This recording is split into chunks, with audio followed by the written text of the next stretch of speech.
Hello and welcome to Nation Watch. It's Sunday, May 12th, 2024. It's Mother's Day. On behalf of the leader, executive, and members of the People's National Congress Reform, I extend heartfelt wishes for a very, very happy, enjoyable Mother's Day to all mothers, wherever you may be. We also salute the men among us who have performed in some small way or the other the tasks of a mother. Ladies and gentlemen, we trust that today continues to be a very special day in our homes, in our families.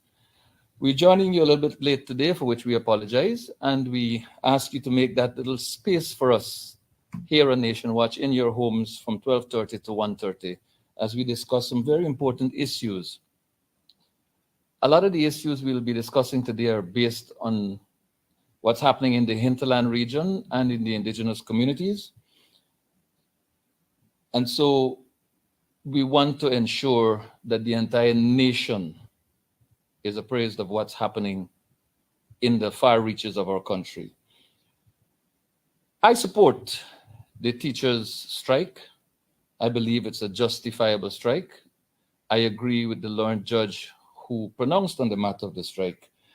And I am sorely disappointed that the executive of this country treats teachers in particular and workers in general the way that they do. Appealing the decision of the judge in the teachers' union strike issue is nothing short of a humongous shame. But let's look at how the People's Progressive Party, that bipolar party, treats with our workers. On the one hand, when they were in opposition, Mr. Jagdeo had a particular position with respect to the teachers' strike. In government, his position is completely different. It is either this gentleman is wacko or he believes that people forget very quickly. Let's look at an independent newscast as it reports on Mr. Jagdeo and the PPP's position with respect to the Ghana Teachers Union strike. Let's look. Crisis because this government has refused to negotiate in good faith with the teachers. This is the duplicity from worm-like creatures. I must say that, worm-like creatures, crawling creatures. That's the feeling I get all the time, a slimy feeling. And so we support. This is not a political strike. That was Vice President Bar Jagdeo in 2018 when he was opposition leader, throwing his full support behind the teachers' strike action.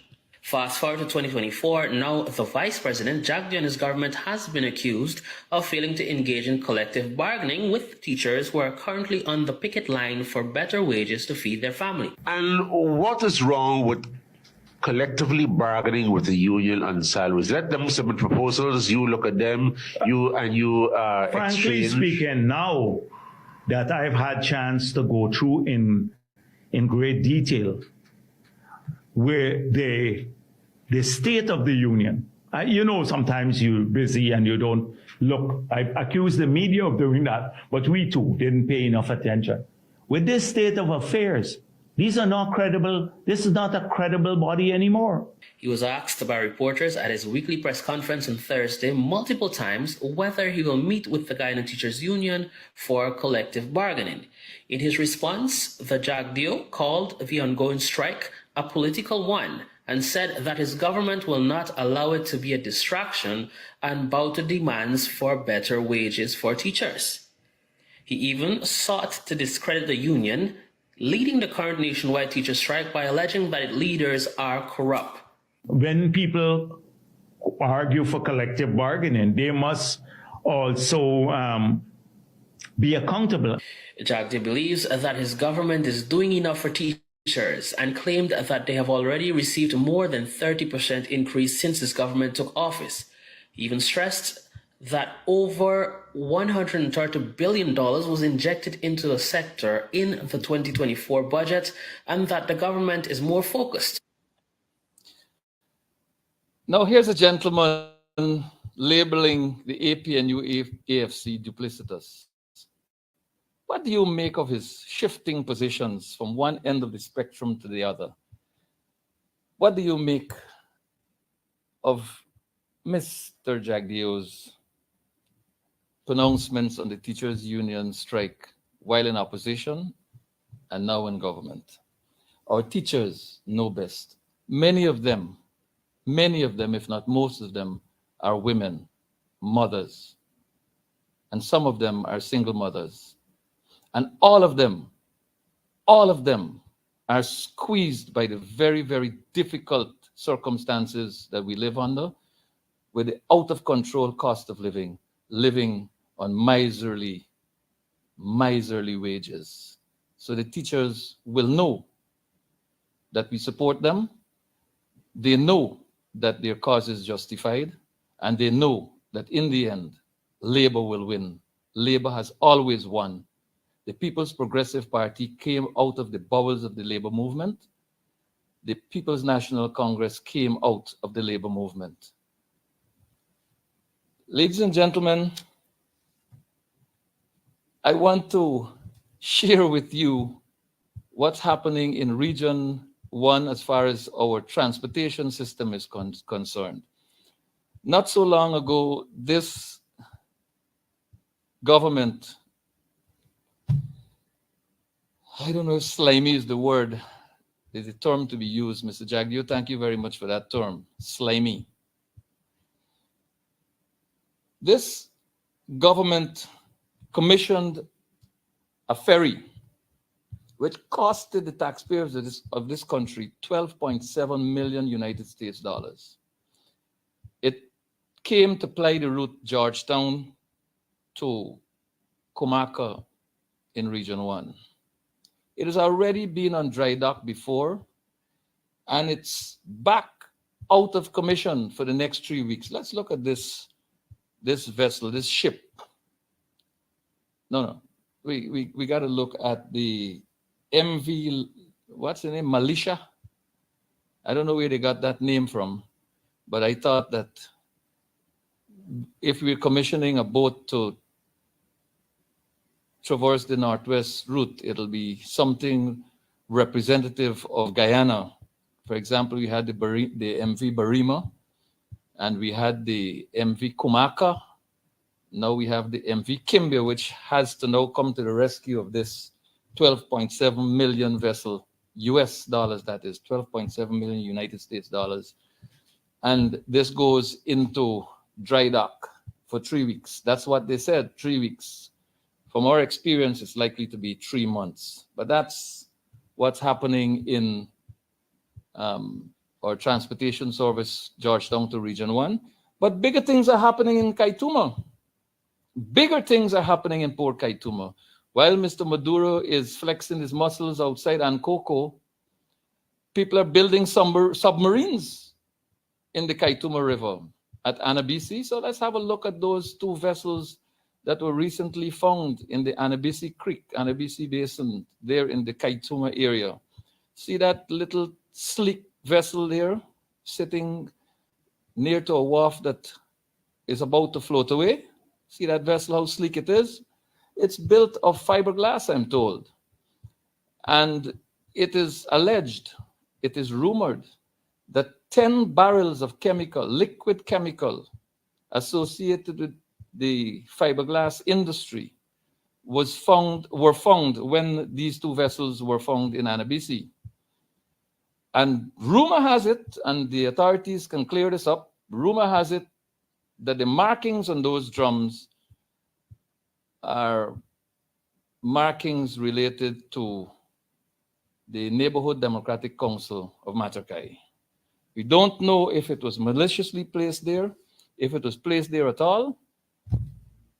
We do not know what's really happening. But these are big things that are happening in Guyana's hinterland. These 2 vessels having been found takes the total to 3. 3 vessels found within 1 month in the same Kaituma region, same Kaituma area, same Kaituma River, just at different locations. So here we go, high-tech business in Kaituma. Ladies and gentlemen, what's happening in our hinterland region, we are certain that many people in government believe these things will never come to light, will never be revealed to the public. But Nation Watch has a duty to the public, has a duty to the nation. We are on watch for the nation, and we'll bring you information that the mainstream media is reluctant to bring. Now, I want to shift our focus to what's happening in terms of governance, in terms of the democratic process in our indigenous villages across the country. It's village election season in Guyana, and much is happening that citizens of this country are not aware of. The indigenous peoples are being pressured, their processes are being hijacked, their people have been excluded, are being excluded, their voices are not being listened to, their monies are being spent without accountability, and the authority, the Ministry of Amerindian Affairs, sits by and does nothing except interfere with the village elections to ensure that whomever they want to hold office will hold office. Let's take a look at the Amerindian Act at Section 69, shall we? Let's see here. Section 69 says that not later than 60 days before the election date, the village council shall, not optional, mandatory, compile an electoral list of all adult residents, and B, display the electoral list at the village office. You must prepare and display the electoral list not later than 60 days before an election. No village in this country, I think there are about 105 villages in this country, not communities, we're talking about villages, where the indigenous peoples collectively own their lands. There are about 105. Not one of them had a list of voters posted 60 days before election.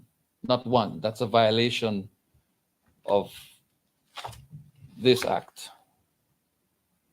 This is the Amerindian Act, Chapter 29:01 of the Laws of Guyana. It's Act number 6 of 2006. An act that the PPP is very, very proud of.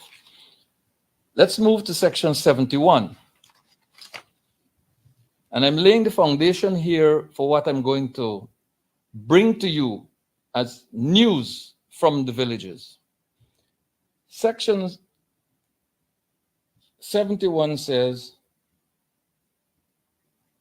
that a person who's Amerindian and at least 18 years of age is eligible to contest the election. It says that I want to read this part specifically for you because it treats with residency.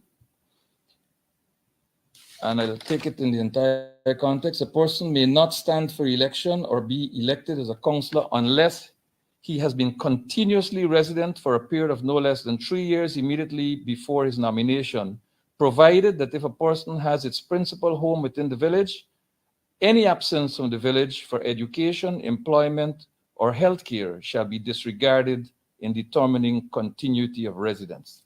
It means, therefore, if you are in school seeking medical attention or you are employed outside of the village, the period for which you're outside of the village shall not be counted as absent. There's a particular reason why I'm raising this with the audience today, because there are issues which will flow from this that are very important issues. At Section 33, the Amerindian Act provides that the minister may arrange for a final audit to be carried out of a village council by an independent auditor at any time during a village council's term in office, provided that the minister shall give the village council 2 weeks notice, and so on. And it goes on to say at section 33(3), not less than 3 months before the date of a village council election, the minister shall arrange for a general audit to be carried out. And this audit shall comprise supplementary financial audit from the date of the last financial audit, and an audit of the village council's records and documents and so on. That said, let's walk you through what's happening in the electoral process across Guyana. In Region 1, at 4 miles, 4 miles is a titled Amerindian village. At 4 miles, when the People's Progressive Party titled 4 miles, it was known that somewhere in the region of between 90 and 95% of the people were not living within the boundaries of the village. It was known. The People's Progressive Party prepared a title, left it behind, and the APNU AFC administration handed that title to the people of 4 miles, only to learn that between 90 and 95% of the residents of 4 miles, or those persons categorized as residents of 4 miles, were living at the buffer zone on the 2 sides of the public road, outside of the titled village boundaries. At the moment, residency is being defined very, very, very precisely for specific villages. Villages such as Princeville in Region 8 and Kamarang in Region 7, which we will come to. Also in Region 1, let's look at Baramita. Baramita had a Tushao who had died. We will look at some receipts in the process, and we'll look at a letter on screen. Following the death of that Tushao, he passed away, and I think his deputy assumed responsibility for as Tushao. And the residents have since been complaining that tens of millions of dollars have been collected in tributes from miners. And there's a letter here that we will show to you where the residents have complained about what's happening in Baramita and the absence of accountability.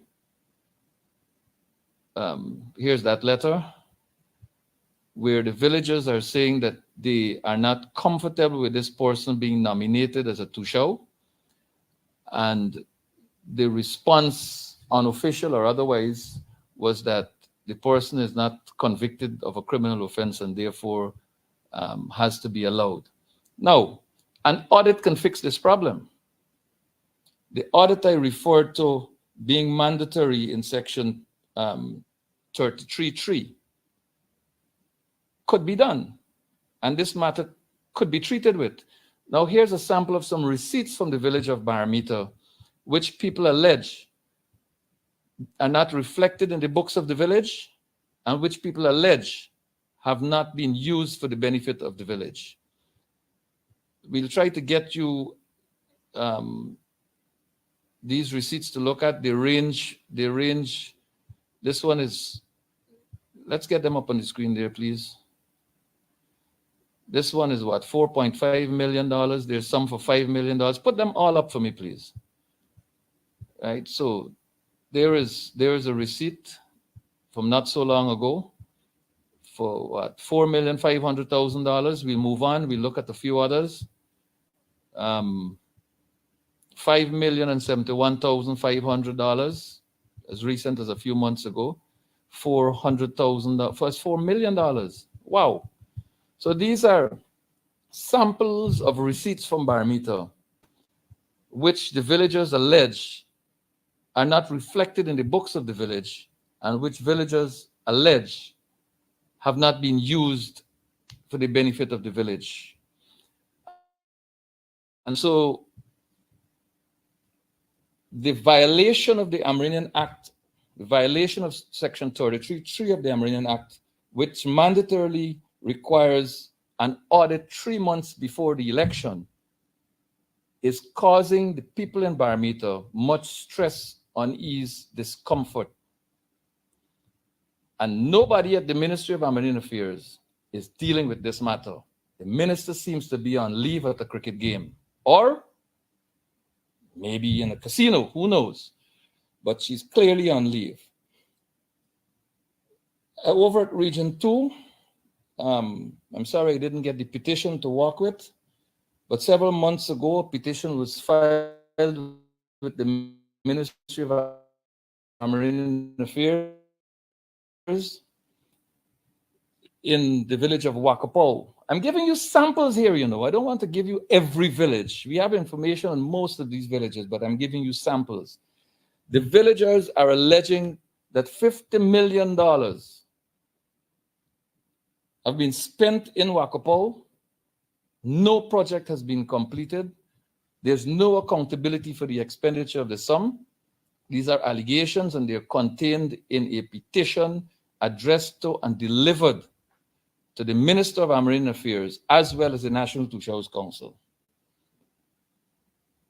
No audit in Wakapo. They sent in some people from the Regional Democratic Council to cover down the petition, basically, because the minister is required by law to determine whether an investigation is required or not within 30 days. Several months have passed, and the minister has not pronounced on whether the petition will be investigated or not. Another violation of the Amerindian Act.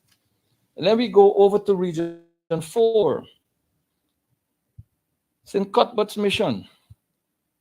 It is being alleged by no less a person than a senior employee at the ministry in social media that the sum of $25 million, being the proceeds from supplementary budgetary allocations for the construction of a particular road or the rehabilitation of a particular road, was passed over to the St. Cuthbert's Mission Tushawan Village Council. The employee of the Marine Affairs Ministry, who is a resident of St. Cuthbert's Mission, in a comment below a post on Facebook, expressed concern that another minister, another ministry had to intervene to do that project for which that village received $25 million. The employee, who was a resident, who was born in St. Cuthbert's Mission, is understandably disgusted by the absence of accountability in that village. But his superior, the Minister of Marine Affairs, is mum on the issue. And the Tushau in question is seeking re-election. And in the same village, they were denying persons who they pronounced on as being non-Amerindian were being excluded from participating in the election until better sense prevailed and there was a change of heart, possibly due to the People's National Congress Reforms press conference of 2 weeks ago. This is a sample. Over in Region 6 at Orala, things are really terrible. Let's show you a letter from the concerned residents of Orala to the Minister of Marine Affairs. Let's put that letter up there and pull it up and allow persons to be able to read for themselves what this document says. Here's a case where the residents are telling the minister that, look, Section 33(3) makes it mandatory for audits to be conducted. Why are you sending us to an election on the 15th of May when you have not done an audit? It is a violation of the Amerindian Act. Up to this morning, there was no response to the people of Orala. They took the pains to come together as a village to write to the minister expressing their concerns, and the minister has not afforded their letter the courtesy of a response. Elections are going to be held on Wednesday coming, Wednesday the 15th. This letter is dated, what's the date on this letter? The 22nd of April, and there has been no response from the minister on this matter. I am going to attempt to find a resident of Orala on the phone to get from the resident what's happening in Orala and how it's affecting the lives of the people there. Before I call the resident, let me make the point to you that there are allegations that in Orala, the first tranche of chickens that went in there, the Toua ensured that only family members and close friends received. In the first instance, he gave himself. And in the second set of chickens going into the village, he gave his wife. So his family got 2 sets. And this is the kind of thing that's happening. There are millions of dollars from sand royalty because Siparuta, which is part of Orala, Siparuta village, has a sand mine. They sell sand to contractors, and contractors who buy the sand must pay royalties. They also have a timber industry, and there are revenues that come to the village from the timber industry. And the residents contend that those monies are not accounted for or not properly accounted for.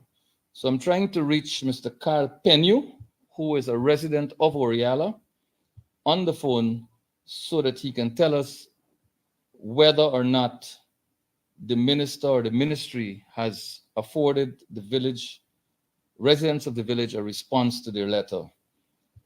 It's always good to get directly from the folks there. Good morning, Mr. Carl Penyu. Yes. This is Mervyn Williams here from Nation Watch. We spoke earlier regarding the letter that you and other residents of the village of Orala Siparuta sent to the Ministry of Amerindian Affairs since April. Have you received a response from the ministry to your letter? By the way, may I tell you that you're live on air as we discussed earlier. Okay. So you're live on air as you respond. Oh, yes.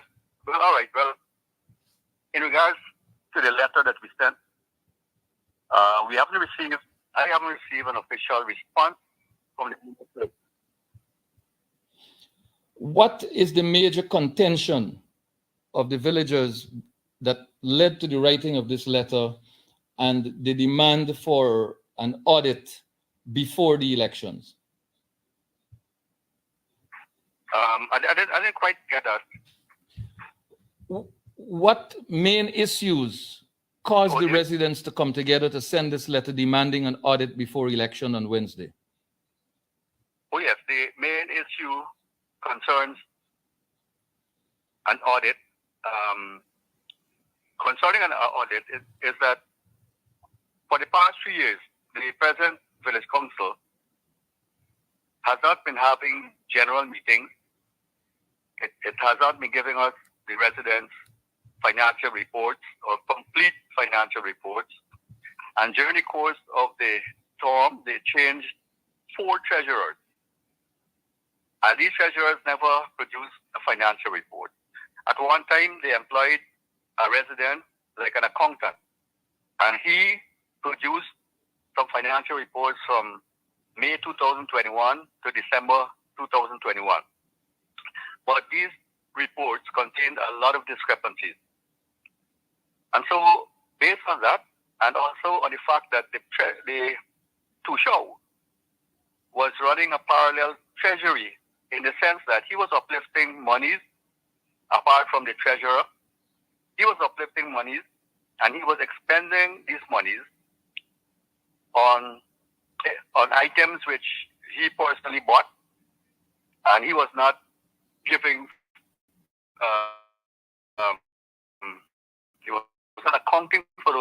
he was not giving the treasurer at the time the bills and receipts for those items.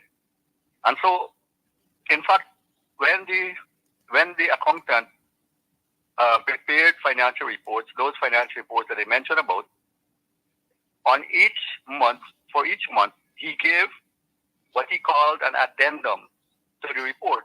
And that addendum contained the income and expenditures which the Tushao prepared. Mr. Penn, you tell us quickly, please, what is the approximate amount of money from royalties for sand and revenues from the timber industry that the village believes has not been properly accounted for? Give me a ballpark figure, please. Okay, well, for the 3 years, it will be 3 presidential grants, and that should amount to 4.5 million. And the LCDS grant that was given last year, 24 million.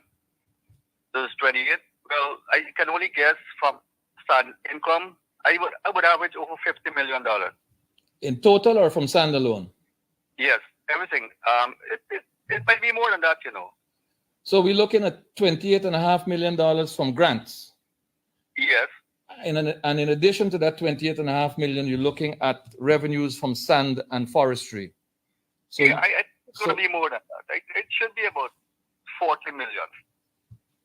About what, sorry? About 40 million from sand and log 40 royalty. million from sand and log? Because sand was being sold every single day, up to now, up at present. So we're looking at in excess of $68 million that the village believes not to be properly accounted for. And the government is not moving on the request of the village to conduct an audit before elections. This is in summary what you're saying. Yeah, that's correct. All right, Mr. Penny, thank you very much. We have some other issues to deal with, and we will continue this conversation off air at a later and more convenient time. Thank you very much for your time. Okay. And my regards to the village and all of the residents there, and I trust that the Minister of Armenian Affairs will let better sense prevail and let there be an audit. Thanks again very much for coming through.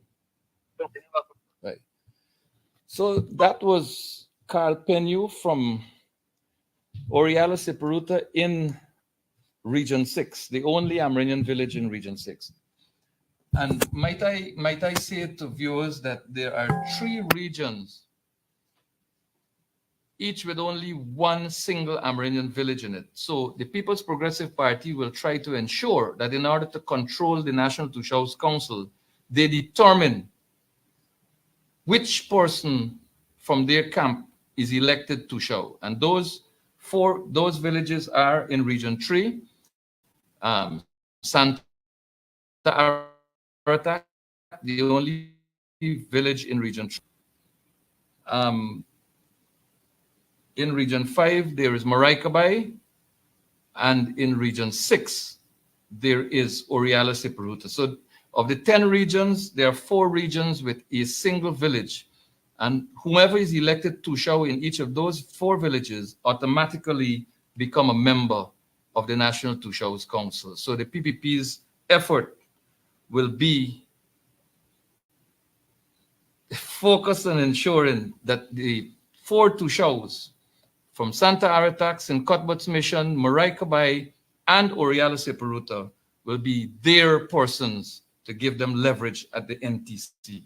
We move forward to Region 7. The residents of Region 7 wrote to the Minister of Amerindian Affairs, and we look at that letter now. Here's what happened. In Region 7, and I believe I'll be able to speak with Toua Thomas in a short while. But here's the background to what's happening in this particular village in Region 7. The sitting Tushau, we'll put the letter up so you can read it.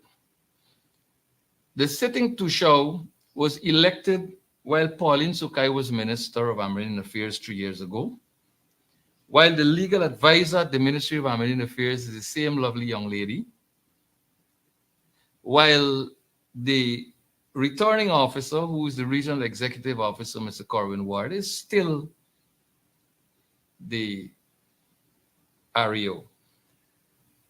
Mr. Lemel Thomas was elected to show of the village. Could we get the letter up so that persons can see exactly what is being contended by the village of Kamarang in Region 7?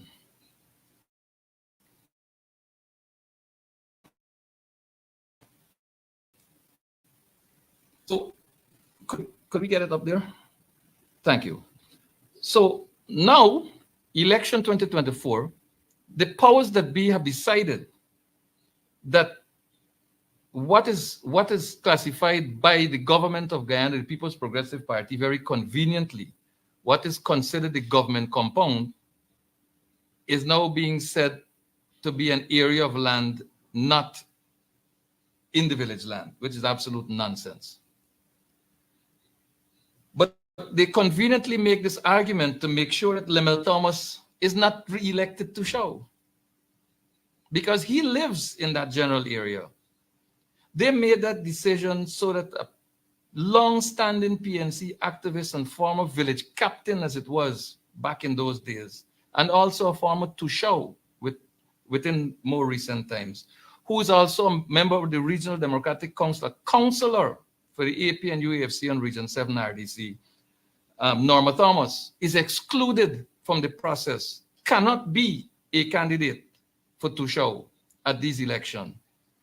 And they know that the 115 plus people living in that area will not vote for a People's Progressive Party candidate. And so they've decided that this area is not within village lands.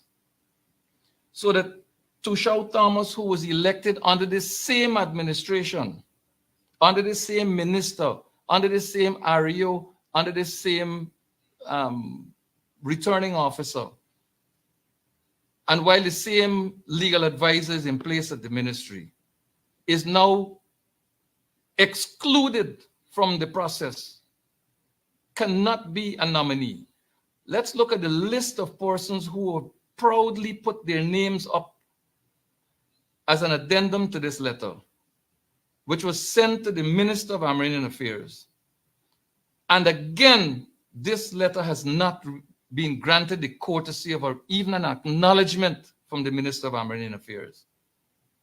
These people live on that area. The government, the PPP, has decided that this is a government compound.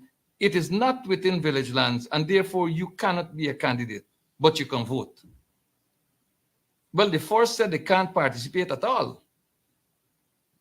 But they seem to have come around to a position now that they may be able to vote. And this is why I raised earlier the conditions prescribed in section 71(1)(c), where absence from the village shall not be considered if you are out there seeking in employment, studying, or seeking medical attention. But we'll get deeper into this conversation on eligibility later on. Let us look at the title issued by Hugh Desmond Hoyt in 1991 to the village of Kamarang King. And while you look at this, I want you to pay keen attention to the name of the village, Kamarang King. I had a conversation with Mr.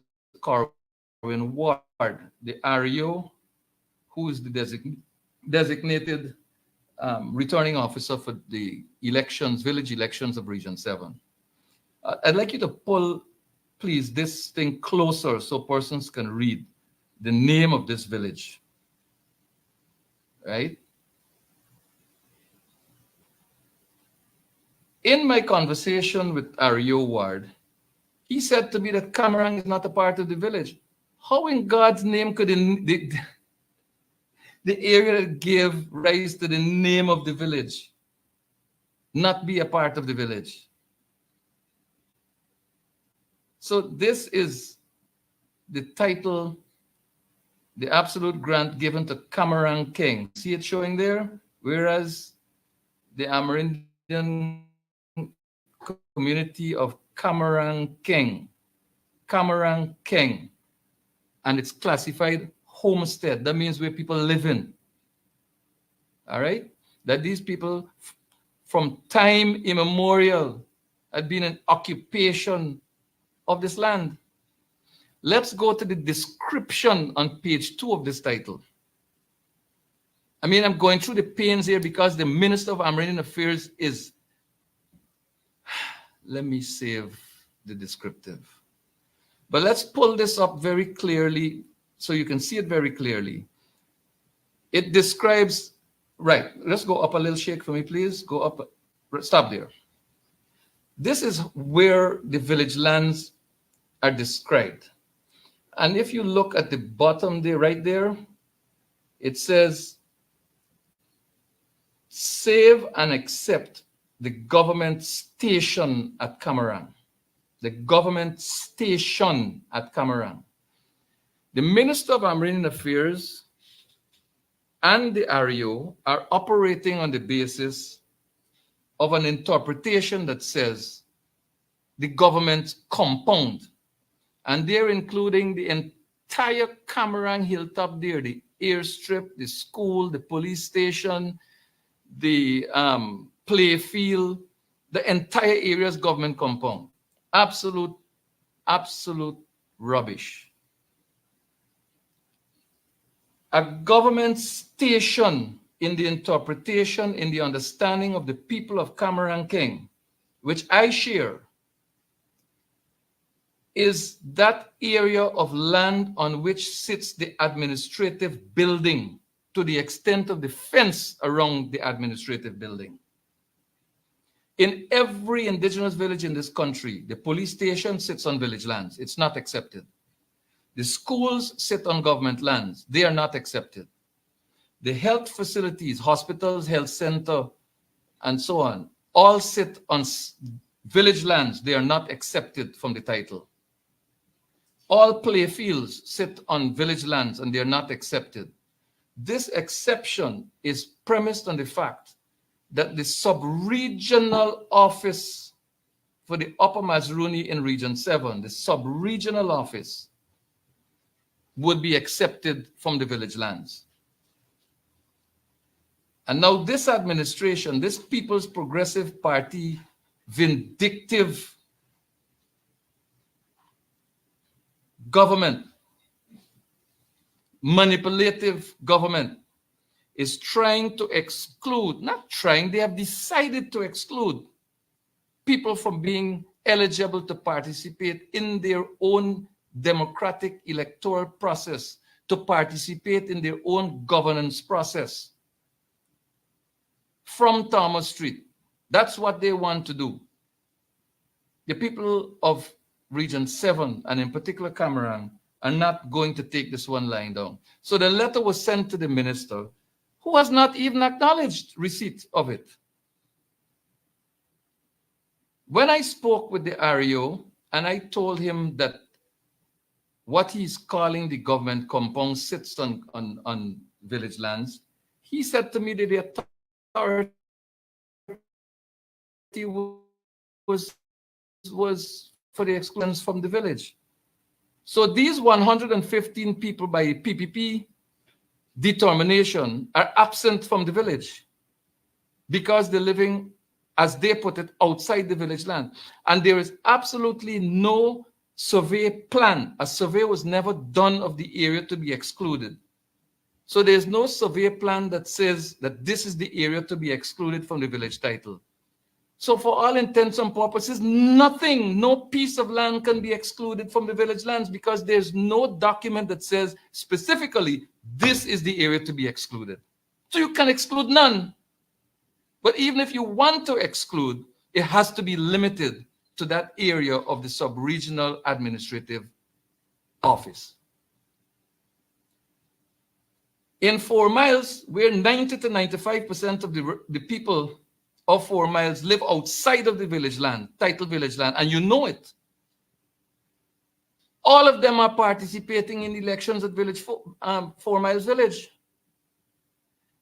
The present Tushaw of 4 Mile lives outside of the titled village lands. The present Tushaw and all other nominees for elections Tushaw in 4 miles, in the election process in 4 miles, all of them live outside of the village lands. So why is the PPP, Pauline Sukai and Corwin Ward, going to exclude 115 people from Kamarang who do not live outside of the village lands? They live inside the village land, but for a stupid interpretation by Pauline Sukai. And there's more. There's more, because I'll share with you here, as we're on this question of who's excluded and who's not excluded. In Region 8, I'm not coming off of 7 here, but I'm telling you that in Region 8, in Princeville, the following persons have been nominated for Tushao and village councillors in Princeville, and they live outside of the village boundaries, and they have always lived outside of the village boundaries. But Pauline Sukai has direct responsibility, political responsibility for the PPP in Region 8. And these people have been nominated. Godfrey Eustace Edwards, I got the ID number too, because it's on the list, right? He's 104 miles Potaro Road.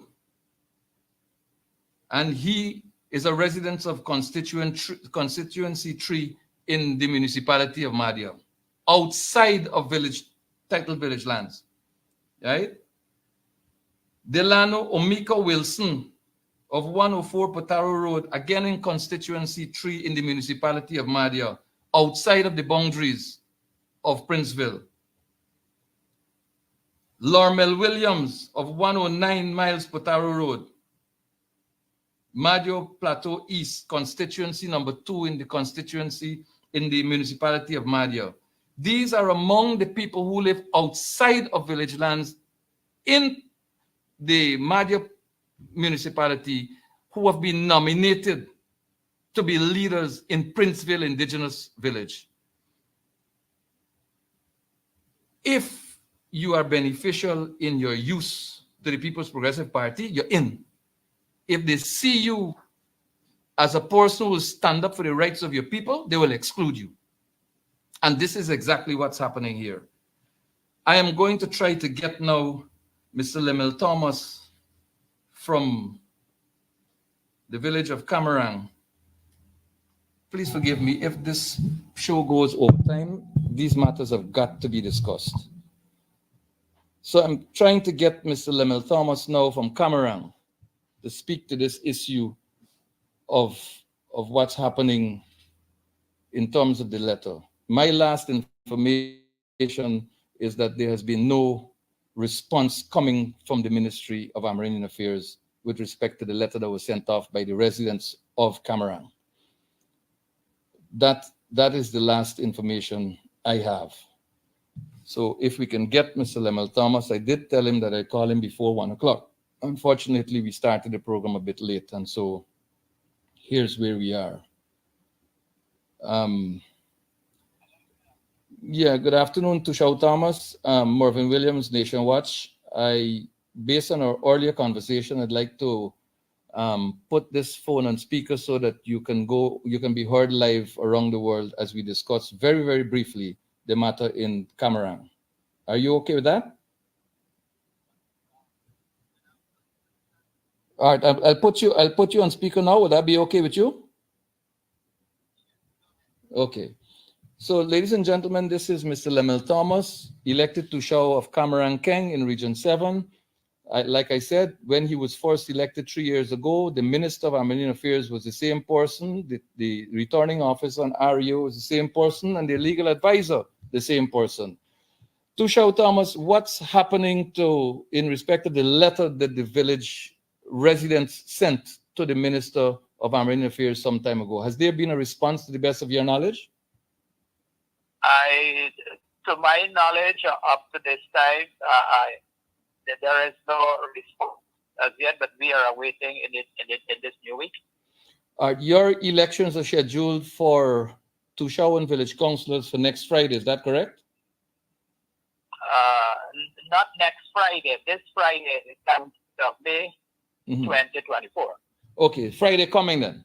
Right. So yes, I gather from the letter and from other persons in Kamarang that I've spoken with that they're very, very unhappy that the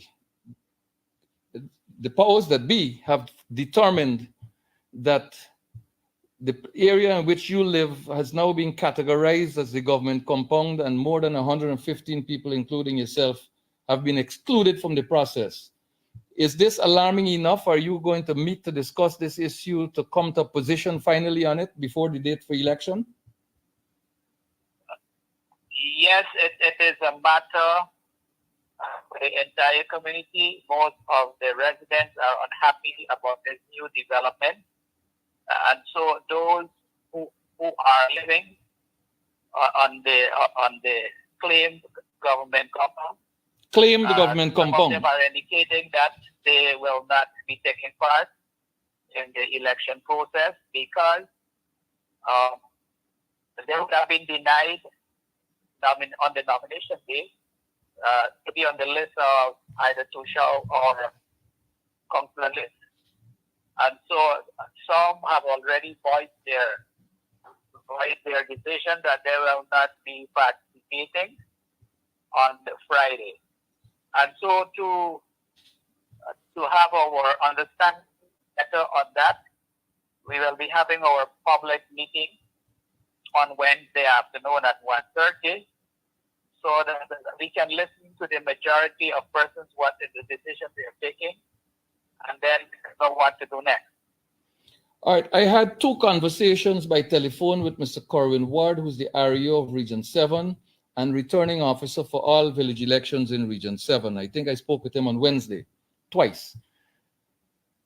I made the point to him then that the village shares a common understanding, the villagers share a common understanding that the title document speaks to the description of the village Kamarang King and saves and accepts the government station, which the village holds as the administrative compound and nothing else.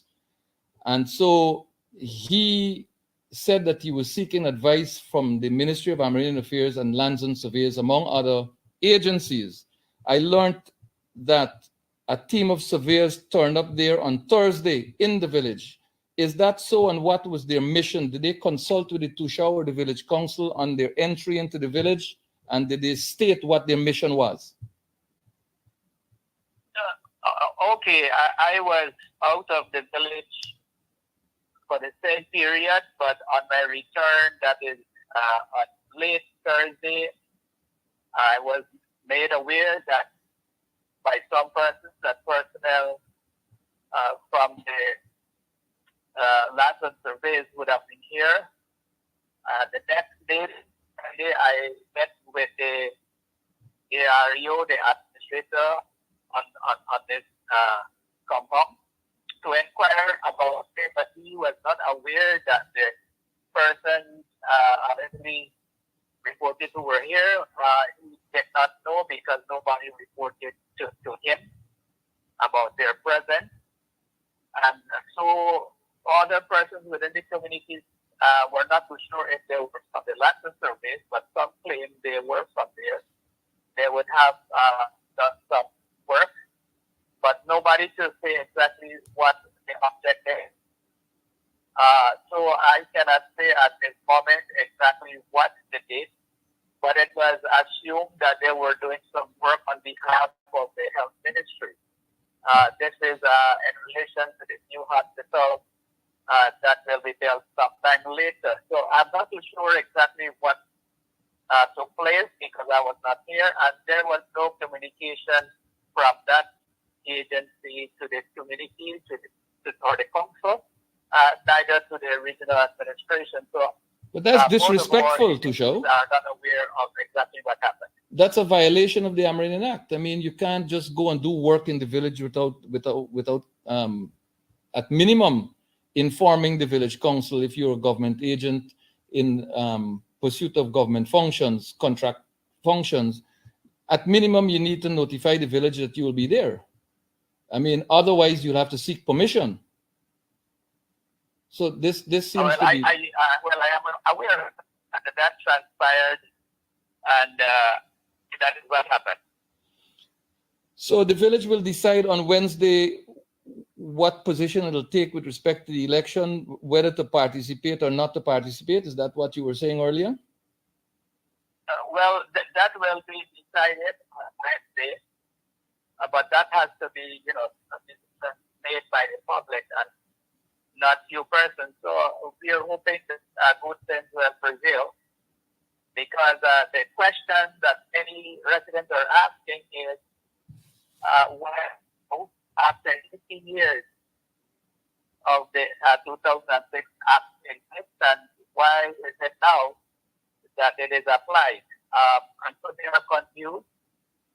And so even though explanations were made by the officer concerned, that has in relation to Section 71B, I think, they are still not too clear as to why. Now, here is another problem that is bothering them. They cannot be allowed to be on the list of Toua or Council as nominees. Why were they encouraged to vote on that election day?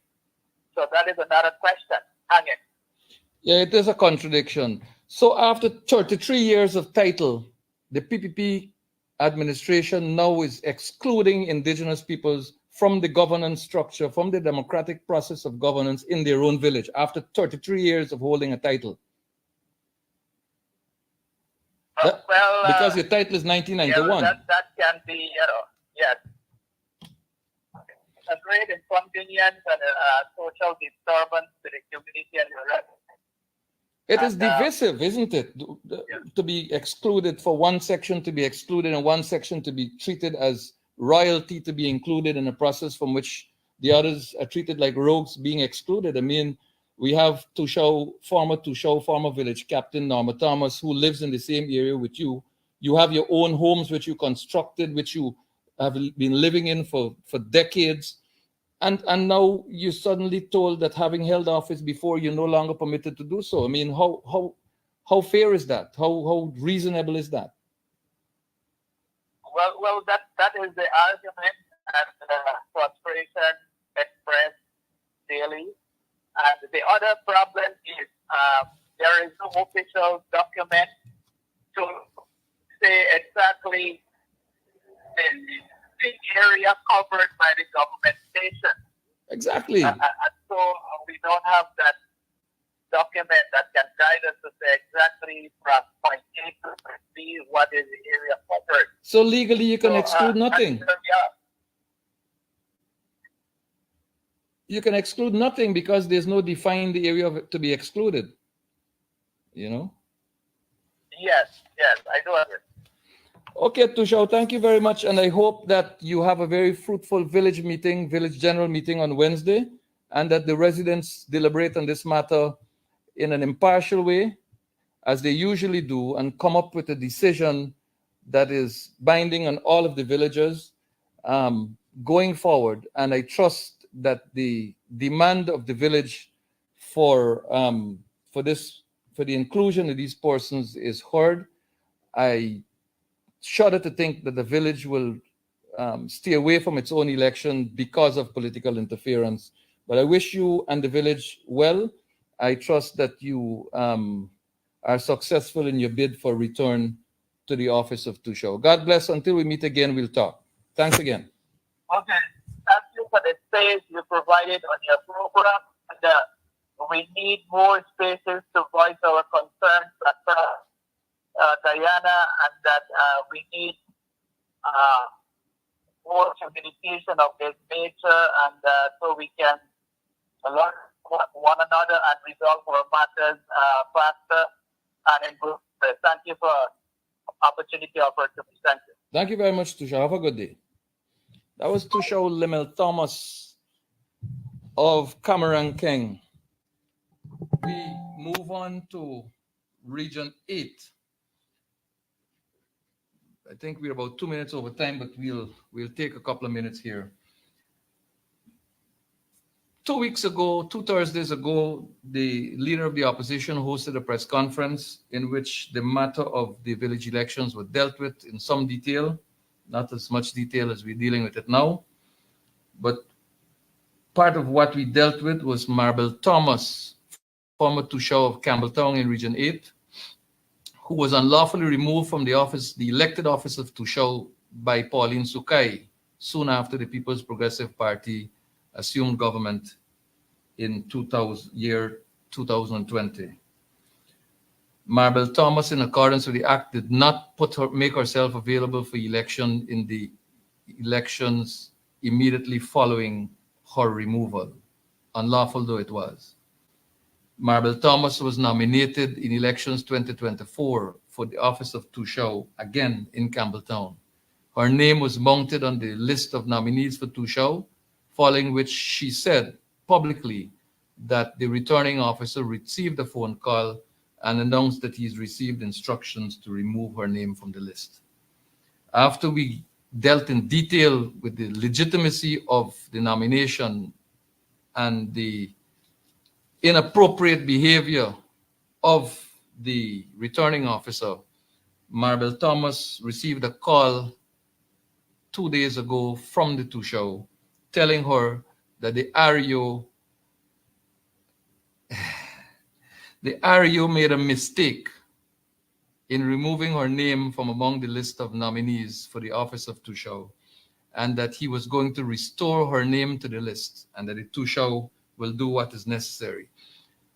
Although we're happy to hear the name reinstated, Marble Thomas's name reinstated to the list of nominees, an injustice was done publicly.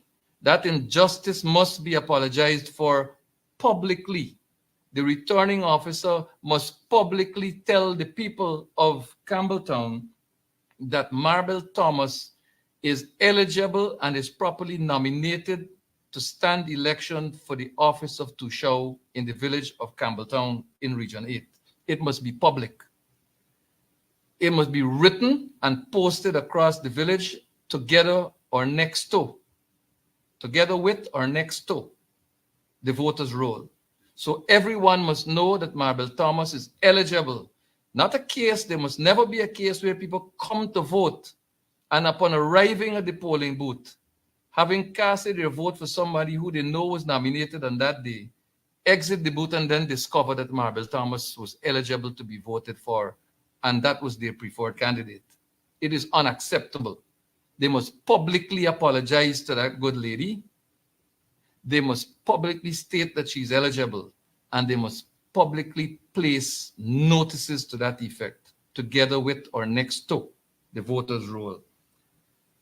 And we here at Nation Watch, and we here in the People's National Congress Reform and the parliamentary opposition, are happy to have made a contribution to at least one little return to an act that is necessary within the democratic process of governance inside our indigenous villages. Let's take a look now at the election process in St. Ignatius Village. The people in St. Ignatius in Region 9 are calling for an audit. The minister again is not listening. They're alleging that the Tushaw of the village of St. Ignatius bought a truck, reported that he bought a truck. And the village don't know where the truck is. It is alleged that a price was presented to the village for this truck, and no one knows where this truck is. The truck never arrived at St. Ignatius, but there is no audit.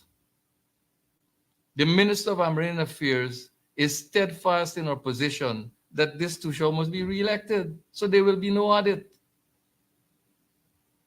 The PPP interference into the affairs of the indigenous peoples in their villages across this country is causing division, it's causing animosity among family members, among homes and within homes, and it must stop.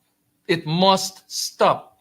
The PPP is paying keen attention to manipulating the process of elections in indigenous villages, The PPP is spending resources and a lot of time and energy in attempting to determine the outcome of these village elections. The PPP is spending a lot of time dividing people. The PPP is spending a lot of time and resources on ensuring that people they don't want in the process are excluded. And where persons should be excluded, if they're supportive of the PPP, they're spending energies to get them included. This entire village election process for 2024 must be scrapped. The entire process must restart from zero with audits for villages. I know you can't do all 105 villages. You say you got more than 100 other communities. But look at the villages that have problems, that brought problems to your doorstep in writing, as letter of complaints, as petitions. Look at those villages, audit them, publish the findings in the villages, and then let the people decide who they will nominate and who they will not nominate, and make sure you take criminal action against those who are criminally culpable for malpractices in the office. Come on, Pauline Sukai and the PPP. All this energy you're spending in these village elections to get the outcome that you desire, and Region 9 is in turmoil. Region 9 is under flood waters and you're doing nothing about it. Let's take a quick look at that. This is where your energy must go. Your disaster preparedness plan must come into action. Your Civil Defense Commission should be deployed to Region 9. Resources must be deployed to Region 9. Since the Brazilian flood, since the flood started in Brazil, I made a point on social media that Region 9 must be placed on high alert. But no, your focus is on manipulating elections. Your focus must be here. Look, everybody knows that Region 9, after a long dry season, gets heavy rains. Everybody knows that certain areas in Region 9, we can look at some other pictures in the meantime. Everyone knows that in Region 9, there are places that are prone to flooding. Yet we construct roads like these, which are lower than or on the same level with the riverbanks. We don't elevate the roads. We're not putting in culverts. You're not doing a proper job. So that when the rains come and the waters rise and the riverbanks are overtopped, the roads are washed away. Build a proper bridge. Elevate the roads in the savannas, put culverts under them, put tubes under the road so that the water, instead of washing the road away, will find its way beneath the roads and into the further savanna areas. And your roads will continue to stand strong and intact. Elevate the roads. Look at this image here. All these images are borrowed from multiple sources on social media. A lot of them are taken from Rupununi News, and we salute Rupununi News for bringing this kind of information to the public attention. We are not saying that you can stop the floods. Mr. Ali, Mr. Mark Phillips, Mr. Jack Dio, and Pauline Sukai, we're not saying that you can stop the floods. We're saying that you know that this is an annual occurrence. We're saying that you know that whenever Brazil suffers floods, and we are sympathetic to the government and people of Brazil in this regard, for lives lost and people unaccounted for.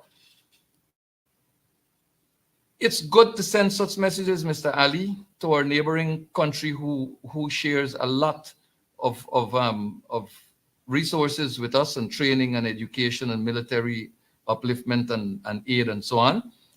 But given the fact that this is what is happening in Brazil, we must be prepared in Region 9, in the Rupununi region, for this eventuality. We continue to look at some additional and different footage and photographs as we go along. But this is where your energy must be. Here is where your resources must be expended.